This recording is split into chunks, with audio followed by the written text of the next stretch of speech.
fans of the planet's hottest entertainment with an edge. Jaime En Fuego here, welcoming you once more to my namesake program, Enfuegotainment. That's right, for another Fresca Fuego review. This is a film that just came out in recent weeks, so it got its official release in August, but it's been slowly sprinkling out to various markets because it is a smaller indie. Originally debuted at South by Southwest earlier this year. It is a little film that could from the producers of Little Miss Sunshine, entitled The Peanut Butter Falcon. Weird ass title, right? Yeah, well, it's a fairly weird movie, in all honesty. So there is a young actor by the name of Zach Katzenberg, I believe. Katzenberg, oh boy, I'm trying to remember how to pronounce the last name properly, but he is an aspiring actor with Down syndrome, and he had wanted to make a feature film for the longest time. It's just been his aspiration for, you know, who knows how long, you know, years and years and years to break into acting. And so the writing directing team behind this film actually met him back in Venice in 2011 at an acting class, and they were like, we want to make a feature with you, we just got to figure out a good story to tell, you know, that doesn't really make light of the disability, but doesn't really make audiences necessarily feel sorry for you either. It has to have that, you know, just nice mid-range as far as the juggling act goes.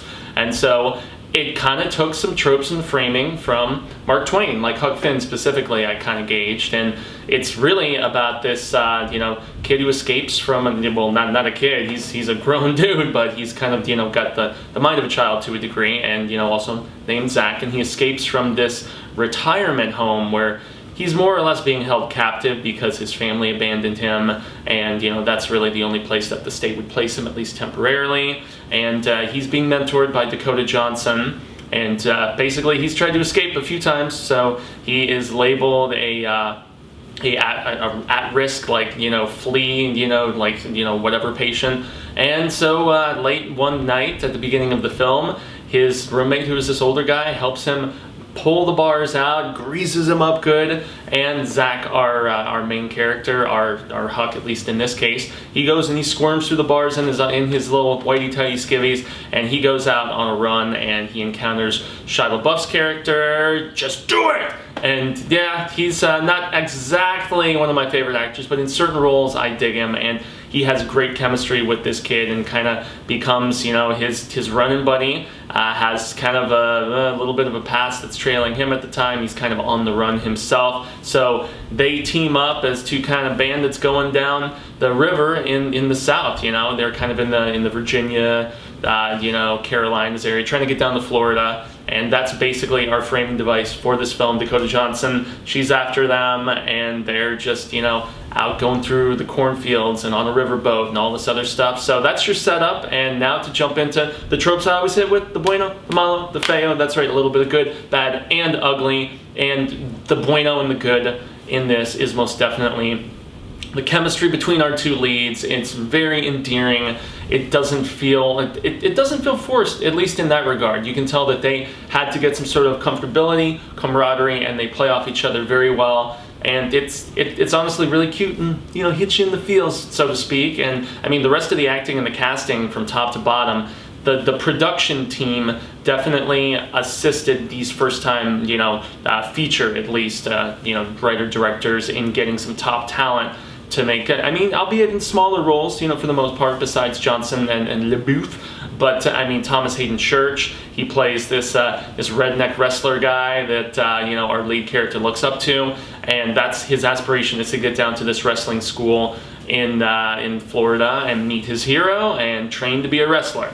Yeah, it's almost as lofty as somebody with that sort of disability, you know, trying to be an actor, but yet the persistence and the drive and the desire and the whimsy, to a degree, of this character, and I'm assuming Zach pretty much playing himself to a degree, it's really endearing. It truly is. And so the other faces you meet along the way, I mean, Thomas Hayden Church playing the guy who's at this wrestling school, but you've got cameos from wrestlers like Jake the Snake, Mick Foley. You've also got, I mean, John Bernthal plays the brother of Shia's character. So, I mean, there's a lot of legit talent associated with this film in the acting department, and they really shine. Everybody in this ensemble is on point and really brings it. And I mean, the music is great throughout. There's lots of Southern standards that they play in this, and some newer, like, you know, country bluegrassy type stuff as well. So that, along with just, I mean, they even mentioned Mark Twain in this movie, and it just has so much of that feel, especially, you know, going through those, you know, kind of swampy rivers and stuff in the South, and the score and just the look of everything, the beautiful scenery and stuff. It makes me, I mean, both of my little brothers live in the South now, which is kind of funny, one in Georgia and one in North Carolina respectively, but I've not spent a lot of time down there, and yet this is just further affirmation about just, it's a very different kind of beauty than we have here in Arizona, where you do get beauty up north, you know, towards the Grand Canyon and everything, and there is a certain, just, I don't know, something I find lovely about the desert and certain areas of it, some of the mountains and whatnot. It's really pretty in its own way, but the South is its own beast in a lot of ways, and it really feels like a character in and of itself. And so all of that molding together, the great cast and the solid acting, a terrific ensemble that's been put together here, great music, and, you know, very just, it all cohesively comes together to feel just very natural and very vibrant and full of life, you know, as much life as Zach, our main character, really brings to the proceedings with his great performance. Obviously, I have to get into some MALO and look at this in an objective manner as a journalist, and so, I mean, really, the bad is the fact that the story is, like, a little bit familiar in the fact that it is, you know, kind of borrowing ideas from the Twain stuff, and it's a very simple story where you kind of, for the most part, have an idea what's going to happen. It doesn't really do anything specifically that, I don't know, really shocks you, or there's no twists or turns or anything. It is really, at least in that regard, fairly by the books, albeit very strong execution within those just kind of beats that we've seen before. And the unique aspect is obviously the dynamic between our two leads, you know, Zach and Shai's character Tyler. And so, I mean, yeah, there's not really a lot of bad to mention in that regard, aside from the predictability aspect in this. But the ugly is where it's something I was thinking about near the end of this movie. And so the Feo, and maybe this is me being kind of a cynic to a degree, but the movies like this are supposed to make you feel a certain way, and while it did come off with a nice, genuine nature, I came in hearing this was one of the best films of the year from a lot of critics that I respect the hell out of, and it's a very, very good film.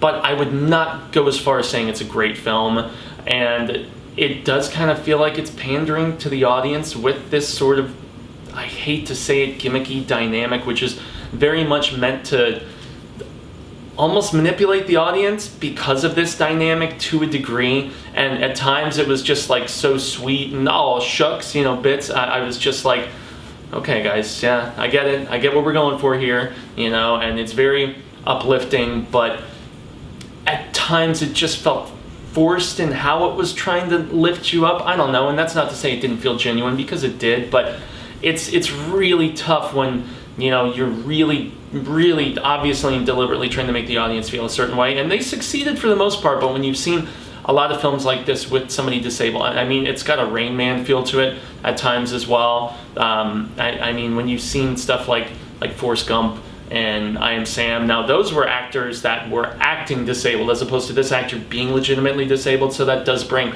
a different kind of sheen and perspective to it a little bit. But that's really the ugly, and maybe that's ugly within me for just reacting to that degree, where I'm just like, yeah, they're really laying it on thick here. But I still enjoyed the hell out of it, and I definitely appreciated what they were going for. And at the end of the day, the cast and just the beautiful look and just sound and all of that together with this film, while I probably won't be putting it on like my best of year list or anything like that, and I'm not going to go as far as saying it's a 4 out of 5. I had the last few films that I've reviewed were certified Fuego 4 out of 5. I can't go that far with this one. I would probably say 3.5, but I don't do, you know, half stars or anything like that, or half Fuego fireballs, as I like to say. So I am going to say this, since I did feel like it was more of a good film than a great film, I'm going to give the Peanut Butter Falcon 3 out of 5, but it is definitely worth seeing from the terrific performances and just the unique slant on this familiar concept that we have seen before. So, I've been Jaime En Fuego. Y'all can find me on all social media sectors like Twitter, Instagram, Facebook, and YouTube, which is where you are right now. I've recently put up reviews of very different movies. You look at Loose, which is this kind of thriller drama with, you know, great performances from Octavia Spencer, this kid named Harrison Jr., I forget his first name, but Tim Roth, Naomi Watts, and then something as drastically different as Good Boys, which the more I think about it is one of my favorite movies of the year. It's just the weird little engine that could, in its raunchy like shell that actually has a real sweetness to the core that really took me off guard. So reviews for both of those are on my channel right now, as well as the reactions to The Mandalorian, which is the upcoming Star Wars series on Disney Plus, and the final trailer for The Joker that just dropped. As I'm filming this today, you'll probably be seeing this review tomorrow though. So if you like my spooktacular coverage, and you're probably here if you're familiar with that previously, yeah, if for whatever reason you're under a rock and just watched me do this previously, which would be very strange, but head over to youtube.com/The Horror Show channel, just like you see spelled below. That's where we do trailer reactions of our own. We do book, comic, film, television reviews, video game let's plays, unboxings, convention coverage and interviews. It's like making my head spin just thinking about the extent of all the stuff that Cecil, myself, and the girls do.